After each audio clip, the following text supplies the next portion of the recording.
In the 1990s, a Wall Street swindler once created an unbelievable miracle, making $12 million in just 3 minutes. Later, his life story was turned into a movie by a famous Hollywood director, and the moment it was released, it caused a sensation. Audiences could hardly believe that this outrageous movie, filled with luxury, temptation, and reckless excess, was actually based on a true story. At 31 years old, Jordan lived in an Ocean View mansion, drove expensive sports cars, and was surrounded by stunning women who could make anyone's heart race. But 9 years earlier, he was just a poor young rookie, carrying the huge ambition of becoming rich, and came to work at a stock brokerage firm on Wall Street. The people here all had the same goal as Jordan, and every day, they worked like they had been injected with endless adrenaline. On his first day at work, his boss honestly told him the secret to making millions a year. What mattered was not helping clients buy a promising stock, but finding every possible way to keep their money trapped in the stock market, so stockbrokers could keep taking commissions. Name of the game? Move the money from your client's pocket into your pocket. He also told Jordan that besides staying in an extremely excited working state, he had to learn how to use women and substances to keep himself relaxed. Very soon, his effortless lies and tricks made him fit into this world like a fish in water. He thought the good days were finally coming, but just as he successfully passed his probation and was preparing to make a fortune, the country suffered an unprecedented stock market disaster. The company could not find any more easy targets, could not earn commissions, and in the blink of an eye, it went bankrupt. But he did not want to give up just like that. Since the upper-class market had collapsed, he might as well target poor people in the lower-end market. So he walked out of Wall Street and came to a small securities company, ready to show his talent once again. This company specialized in selling penny stocks at extremely low prices to poor people who were easy to persuade. And here, Jordan could get a commission as high as 50% when he skillfully used one lie after another to mislead poor clients. The brokers beside him, who had been honestly recommending stocks, were all stunned. Okay, great. Well, reason for the call today, John, is something just came across my desk, John. It is perhaps the best thing I've seen in the last 6 months. If you have 60 seconds, I'd like to share the idea with you. You got a minute? Your profit on a mere $6,000 investment would be upwards of $60,000. Jeez, that's my mortgage, man. Exactly, you could pay off your mortgage. In just a few months, Jordan was already easily making 6 figures a month, driving his flashy yellow sports car everywhere to show off. This made his neighbor Donnie extremely jealous, and he immediately decided to cling tightly to Jordan, becoming Jordan's most important partner in the future. Donnie was no decent man, and his wife was the daughter of his mother's brother. I mean, you're not afraid of, like, the whole kid thing, right? Like, No, they're not retarded or anything like that.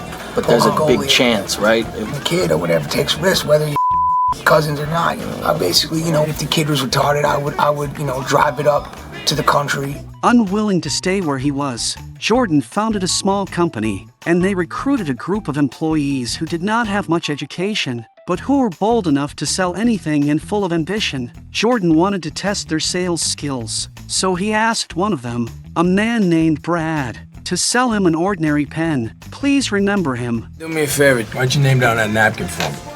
I don't have a pen. Exactly, supply and demand, my friend. You know what I'm saying? He's creating... If the customer has no need, then create a need for them. Jordan saw potential in them, and sure enough, they did not disappoint him. In just a few months, Jordan's small company had practically emptied the pockets of poor people. This made the ambitious Jordan realize that if he wanted to make real money, he still had to return to the upper-class market. Just then, the stock market happened to show signs of recovery, and Jordan seized the chance to pull off a clever move. First, he customized a more high-end logo and name for the company. Then he made up a long and glorious company history.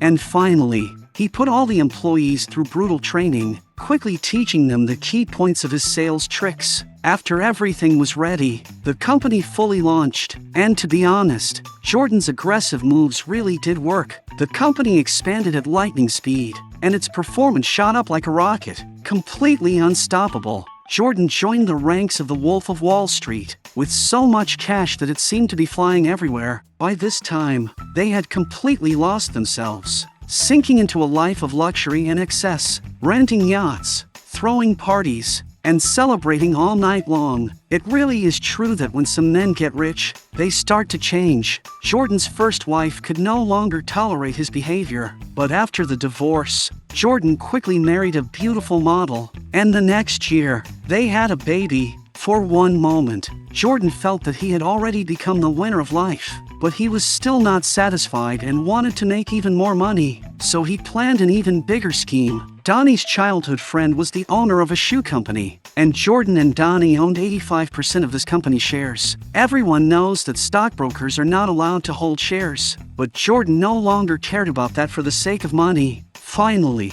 the day came for this company to go public, and he wanted to use the entire company's power to push up the stock. Are you behind on your credit card bills? Good, pick up the phone and start dialing. Is your landlord ready to evict you? Good, pick up the phone and start dialing. Does your girlfriend think you're a worthless loser? Good, pick up the phone and start dialing. I want you to deal with your problems by becoming rich. This inspiring speech could not have been more successful. As soon as Jordan finished speaking, the employees who had been completely fired up started recommending the shoe company's stock to clients like crazy. At 1 p.m., the stock market opened, and this stock took only 3 minutes to surge to $18 per share, while Jordan made $22 million in just 3 hours. For many people, this was wealth they could never reach even in several lifetimes. At the same time, Jordan received a piece of news that nearly broke him. The FBI was investigating them. Unexpectedly, he had met a real opponent, because the other side wanted honor, not money, and bribery simply did not work on him, making the situation difficult. Jordan quickly recruited as many models with Swiss passports as possible, taped cash onto their bodies, and had them secretly move the money to Switzerland under his wife's aunt's name. But compared with the FBI, Jordan was clearly still outmatched. Although they could not find direct cash evidence, they used every possible method to pressure Jordan into admitting guilt. Jordan was worn down badly, and even when discussing strategies with his lawyer, he could only nervously run outdoors. However, while sending money to Switzerland, Donnie actually started arguing with Brad on the street. I don't want to be out of line or anything, but I think you like me, like when you come at me, you look at me. I know. I just noticed. You have like a twinkle. Please, Benny, give me.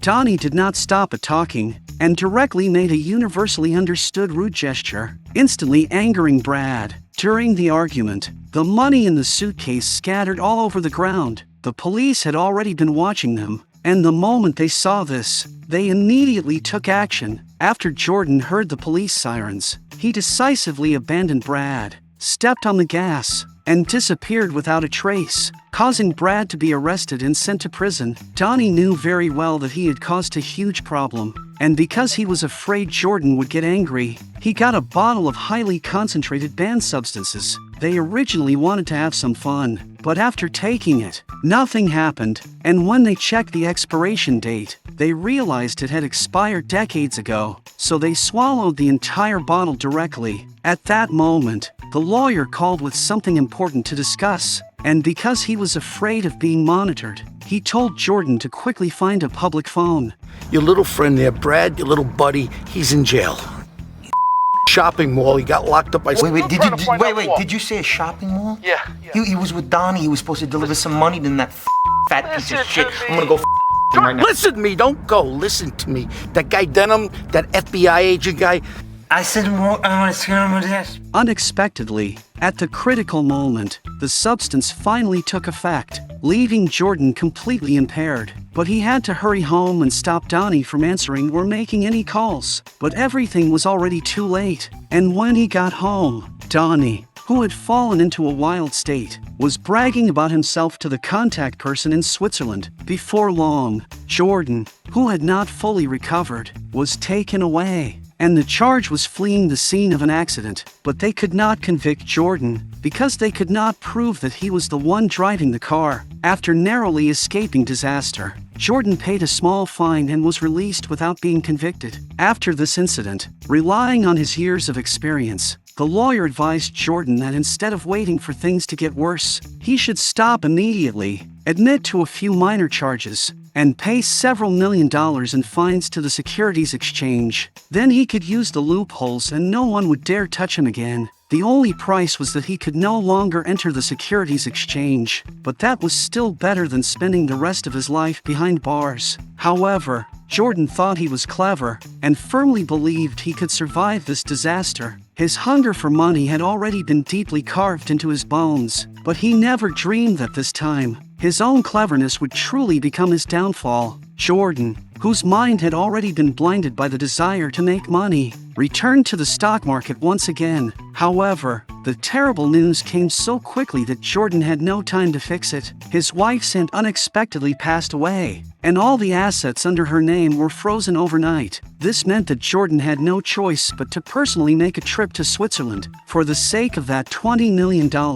Jordan ignored the captain's objections and insisted on taking the yacht towards Switzerland, but perhaps it was karma, because halfway there, Jordan ran into a massive storm, and he almost thought he was on the Titanic. The raging whirlpool roared as it swallowed the entire yacht, and this was the closest Jordan had ever come to losing his life. In a daze, he looked back on his life, and finally realized far too late just how many terrible things he had done in the first half of his life. If he could somehow survive, he would definitely turn over a new leaf. In the end, a merciful God still gave him another chance, and because the rescue team arrived in time, Jordan managed to survive. After that, he slowly began to step back from the stock market and moved behind the scenes as a guide. One day, he was on his way to attend a motivational event, but while filming a promotional advertisement, he was taken away by the FBI. It turned out that the president of the Swiss bank had been caught for helping underworld groups move illegal money, and in order to reduce his sentence, he directly gave Jordan up. Jordan could not avoid 20 years behind bars, and if he wanted a reduced sentence, he had to reveal more of his criminal partners. But Jordan, who still believed in loyalty, simply could not bring himself to do something so heartless and morally shameful. After his wife learned about this, she directly asked him for a divorce. Jordan flew into rage out of embarrassment, hit his wife several times, and then prepared to run away with his daughter. However, before he could even drive out of his own yard, he crashed because he was panicking. Looking at his injured daughter, Jordan suddenly felt lost, and even he no longer knew what the point of doing all this was. So what if he escaped to the ends of the earth? He had already lost his reputation, and even his family had been destroyed. Just like that, Jordan accepted the FBI's offer and allowed the FBI to place a recording device on him. But when he returned to the company, he secretly wrote a note to warn Donnie. Unexpectedly, the very next day,